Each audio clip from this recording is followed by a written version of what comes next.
Shams, over the last decade, the Warriors were the team. And this decade is kind of wide open. So with young teams on the horizon, the deep roster of teams and talent in the West, a lot of people are talking about Oklahoma City as the team to watch in the 2020s.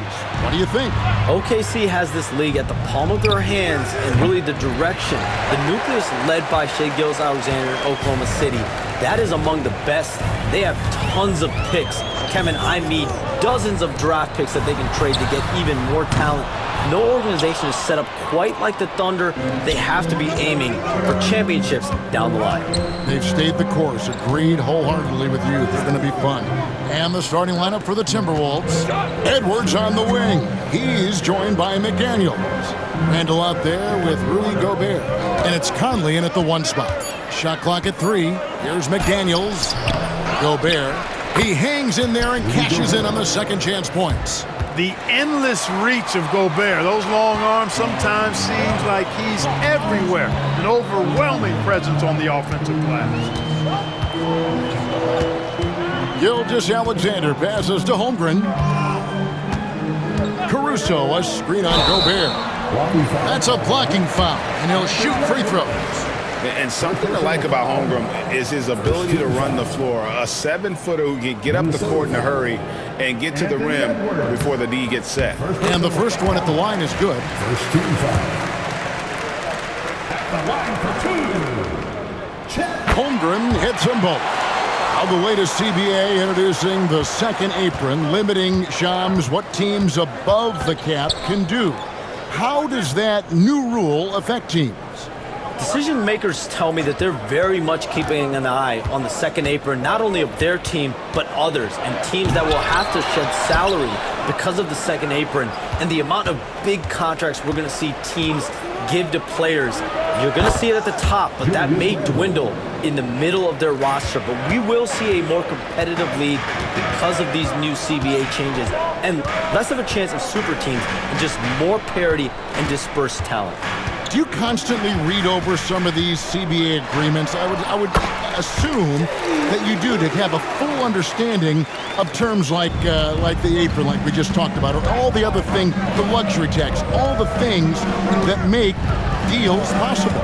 It's one thing to have luxury tax. It's a whole nother animal now to have the second apron. And that, certainly for teams that are deep in the second apron, that limits their ability to go make major trades, to be able to sign players for more than the minimum. And we're seeing that happen to at least 1 or 2 teams around the league right now. So how will that impact things? But certainly the CBA being 50, 60, 70 pages, that's something you pour through before every calendar year. It is just fascinating. Holmgren kicks to Caruso. Williams, a screen on Conley. Here's Gilgeous-Alexander. Nice concentration to hit the double clutch layup. And good work inside. SGA will make more room for himself on the perimeter when he can be effective down low. Shams, with as often as you've interacted with front offices all over the NBA, have you noticed any changes with how franchises operate with both the players and the media and that relationship and where it may be headed? Everything has to be more specialized now in the organization, but you're seeing true partnerships develop with teams and their players, especially their top players. Teams have to pay more attention now to data, to metrics than ever before. And the relationship between the top players in the organization, that is very, very important. And the teams that do a good job of managing relationships, of managing expectations, that is clearly what separates the elite teams with the bottom teams. And certainly players in today's generation are very, very polished when it comes to the game. Oh, you framed that so well. And a moment now to see some numbers for Anthony Edwards. Over the last month, getting it done.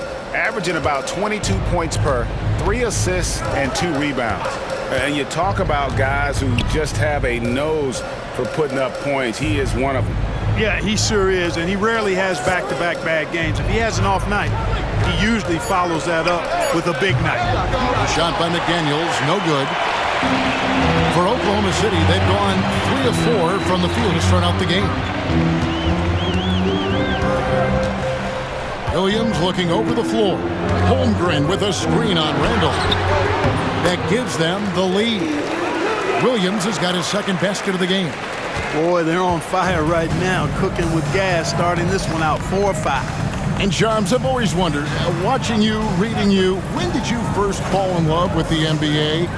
And when did you decide to cover it? Really, when I was around 10, 11 years old, I grew up in Chicago right as the Bulls dynasty was starting. I wasn't quite old enough, but I was old enough to see some of those scrappy Bulls teams in the mid-2000s. And basketball was always a part of the national discourse, but also part of my life playing it, and then now being someone that's able to inform the audience and the public. You know what? I'm looking up and down this table. I think we all feel the exact same way. Gilgeous-Alexander can't get it to go. The Timberwolves have gone 4 for 9 from the field to start this game, and that'll be Oklahoma City's ball as it goes out of bounds. Now a chance to see the NBA leaders in steals. Shai Gilgeous-Alexander, number 1.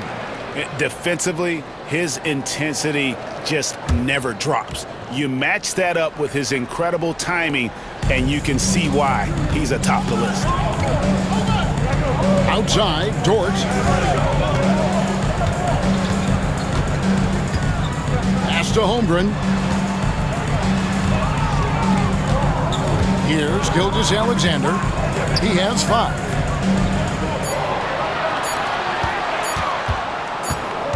Oklahoma City needs to get off a shot. Whoops, there's the 24-second shot clock violation, so they'll turn it over. And the Thunder with some changes. Hartenstein's checked in for Chet Holmgren. Williams comes in for Williams. And Topic is subbed in for Gilgeous-Alexander. And a change for the Timberwolves.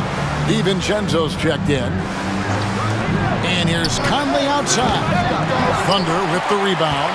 This their first chance to take a look at the Timberwolves this season. And we saw how competitive and entertaining the season series was between these two terrific teams last year. Exactly. They split the series, Greg. 2 elite teams and conference foes renewing that rivalry tonight. And so Chris Finch calls for the timeout. He wants a minute here to get things straightened out with his team.